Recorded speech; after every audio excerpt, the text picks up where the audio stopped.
Kembali bersama kami pemirsa di Prime Market Highlights. Menteri Perindustrian Agus Gumiwang Kartasasmita menyatakan subsektor industri logam dasar yang banyak negara industri maju diposisikan sebagai strategic backbone of industrial development telah menunjukkan kinerja yang semakin kuat di tataran nasional.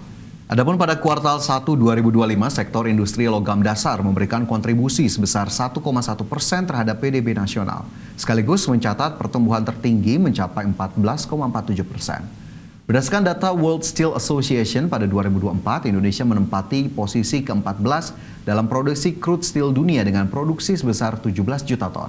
Untuk menjaga momentum pertumbuhan industri baja nasional, pemerintah terus mengoptimalkan dengan penerapan hukum tindakan perdagangan secara efektif, pemberlakuan standar nasional Indonesia secara wajib, serta pemberian fasilitas harga gas bumi tertentu. Berdasarkan indeks produksi crude steel, dan saya akan mencoba mempelajari negara-negara lain yang di atas kita, dan juga mempelajari kebijakan-kebijakan apa saja yang perlu kita ambil agar kita bisa menyusul negara-negara lain, dan insya Allah dalam 3 tahun kita akan coba roadmap-nya, kita rumuskan roadmap-nya bisa naik ke ranking 11 atau. Selanjutnya pemirsa, kinerja industri manufaktur Indonesia tercatat kembali melemah. Hasil survei Bank Indonesia terpantau, Pro Manufacturing Index Indonesia sebesar 50,89% atau tidak sekuat kuartal 1 yang sebesar 51,67%. Pro Manufacturing Index Bank Indonesia mencatat kinerja industri pengolahan berada di level 50,89% pada kuartal 2 2025. Capaian ini menurut Bank Indonesia, industri manufaktur tanah air masih melakukan ekspansi namun kondisinya turun 0,87% dari realisasi kuartal 1 2025 yang berada di level 51,67%. Meski BI menyebut manufaktur tanah air ekspansi, komponen belanja bahan baku atau kecepatan penerimaan barang input 78,75% dan total jumlah tenaga kerja 48,75% mengalami penurunan tajam ke level tertekan. Meski demikian, BI meyakini kuartal 3 2025 belanja bahan baku diperkirakan akan membaik dan mencatat ekspansi dengan nilai indeks 50,16%. Meski peningkatan belanja bahan baku diharapkan naik, BI memperkirakan tenaga kerja masih akan terdampak dengan kontraksi ke level 48,75%. Berbagai sumber, IDX Channel.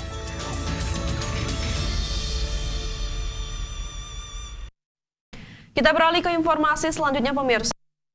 Usaha mikro, kecil, dan menengah mencatat penyaluran kredit usaha rakyat atau KUR pada semester 1 2025 mencapai 132 triliun rupiah. Angka ini terdiri dari KUR produksi yang meningkat 60% menjadi 79,6 triliun rupiah. Menteri UKM Maman Abdurrahman menyebutkan dari sisi pembiayaan secara kuantitas realisasi penyaluran KUR nasional hingga 2 Juli 2025 mencapai 132,7 triliun rupiah dengan penerima manfaat dari program KUR mencapai 2,29 juta orang. Sedangkan secara kualitas penyaluran KUR tahun 2025 ke sektor produksi mencapai 59,9% atau sebesar 79,6 triliun rupiah. Dengan capaian ini, pemerintah akan terus memperkuat kolaborasi lintas sektor termasuk kementerian lembaga untuk mendongkrak kinerja UMKM melalui perluasan fasilitasi kemudahan perizinan, sertifikasi dan pembiayaan usaha bagi UMKM agar semakin berdaya saing produktif dan mampu membuka lapangan kerja berkualitas. Per hari ini, KUR produksi yang tersalurkan total di angka 79,6 triliun dengan persentase 59,97%.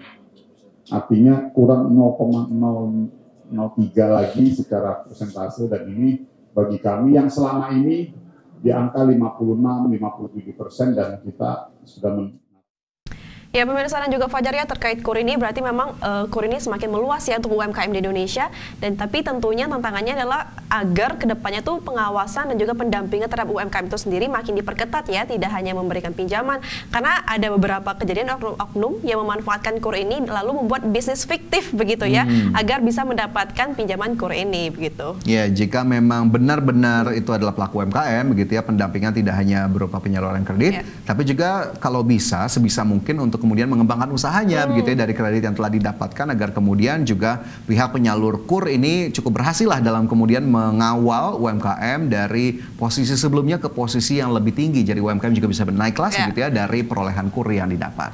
Menteri Energi dan Sumber Daya Mineral Bahlil Lahadalia angkat bicara usai Presiden Prabowo melakukan negosiasi langsung ke Presiden Amerika Serikat Donald Trump terkait tarif impor Indonesia ke Amerika yang sebelumnya 32% menjadi 19%. Bahlil memastikan Indonesia bakal melakukan impor energi dari Amerika Serikat untuk komoditas minyak mentah dan LPG, termasuk impor BBM dengan nilai di 10 hingga 15 miliar dolar Amerika.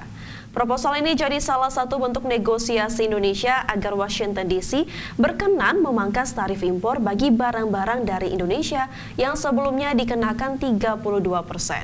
Adapun kerjasama terkait tembaga, Bahlil memastikan negeri Paman Sam tersebut harus tetap mengikuti aturan di Indonesia, khususnya menyangkut hilirisasi. Bahlil belum dapat memastikan apakah akan mengirimkan dalam bentuk tembaga yang sudah dilakukan hilirisasi ataupun bahan baku. Yang dilakukan oleh Bapak Presiden Prabowo yang langsung berkomunikasi dengan Presiden Trump, dan ini merupakan sebuah kemampuan negosiasi di atas rata-rata yang dimiliki oleh Bapak Presiden Prabowo. Yang kedua, sudah barang tentu dalam negosiasi itu salah satu materinya adalah proposal Indonesia kepada Amerika yang akan membeli kurang lebih sekitar 10-15 miliar dolar LPG, kemudian BBM dan crude. Nah, dengan proses deal negosiasi ini, maka kami dari SDM sudah harus melakukan langkah-langkah dalam rangka menindaklanjuti dengan khususnya Pertamina. Ya, kalau kita berbicara tadi soal impor yang akan dilakukan Indonesia begitu ya, ini menjadi bagian kesepakatan antara Amerika Serikat dan Indonesia usai Trump menetapkan tarif 19% untuk Indonesia, dan tentunya penetapan tarif resiprokal ini ternyata belum berhenti sampai di sini ya, Vina, masih terus menjadi pembicaraan bahkan menuai kritik dan juga kontroversi. Tapi kita harapkan nanti yang kemudian akan dilakukan negosiasi antara Trump dan juga Presiden Prabowo nanti di September atau Oktober mendatang akan mendatangkan hasil yang lebih positif lagi, terutama untuk produk-produk Indonesia. Iya benar sekali Fajar. Dan juga ada sebuah, jangan sampai ya dengan kita mengimpor banyak dari Amerika Serikat dan juga mempermudah TKDN, jadinya melemahkan kita tergantungan ya terhadap impor ya. Apalagi Indonesia kan ingin swasembada energi ya, jangan sampai saja kita sampai ketergantungan untuk impor ya, begitu ya. Baik, kita beralih ke informasi lainnya pemirsa. Menteri Perindustrian targetkan Indonesia masuk 10 besar produsen crude steel dunia. Dan informasinya akan kami hadirkan untuk Anda usai jeda.